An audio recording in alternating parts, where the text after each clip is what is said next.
জাতীয় নির্বাচনের আগে জনগণ চায় মৌলিক কিছু সংস্কার হতে হবে।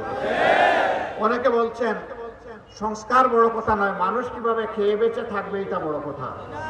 মানুষ খেয়ে বেঁচে থাকার জন্যই সংস্কার প্রয়োজন, যাতে নির্বাচনে কালো টাকা এবং পেশি শক্তির প্রভাব সৃষ্টি না হয়, এই জন্যই সংস্কার প্রয়োজন।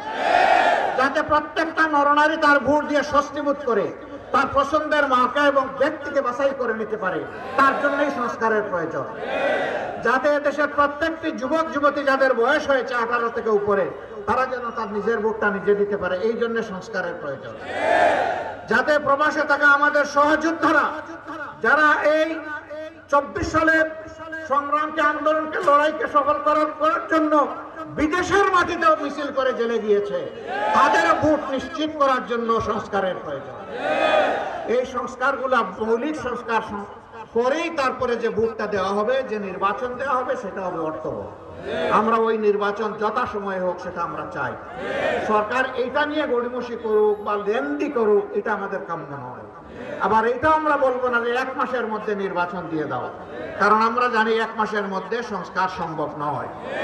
আমরা তাই মূল থেকে বলে এসেছি যৌক্তিক সময়ের মধ্যে এই নির্বাচন দিতে হবে। এখন এই নির্বাচনটা কিভাবে হবে? পেশি শক্তি প্রভাব মুক্ত হওয়ার জন্য আরেকটা মৌলিক দাবি আমরা পেশ করেছি।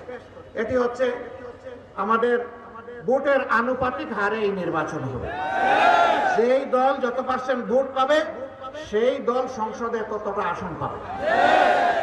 এতে করে অনেক ছোট দল আছে, তাদের মধ্যে অনেক দেশপ্রেমিক আছে, জ্ঞানী মানুষ আছে, অভিজ্ঞ নেতা আছে, তারাও তখন সংসদে যাওয়ার সুযোগ পাবে। জনগণের একটা ভোট আর নষ্ট হবে না, কারণ আনুপাতিক হারে ভোট হওয়ার কারণে যিনি 42% পেয়ে এমপি হলেন আর যিনি 41.9% পেয়ে ফেল করলেন, ওই ফেল করা লোকের ভোটাররা বলবে না যে আমার ভোটটা নষ্ট হয়ে গেল।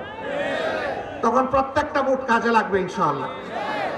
আর যেহেতু জায়গায় জায়গায় বিভিন্ন দল তার প্রার্থী দিবে, এই প্রার্থীদের মধ্যে সবাই ভালো মানুষ হয় না, অতীত ইতিহাস তাই প্রমাণ করেছে।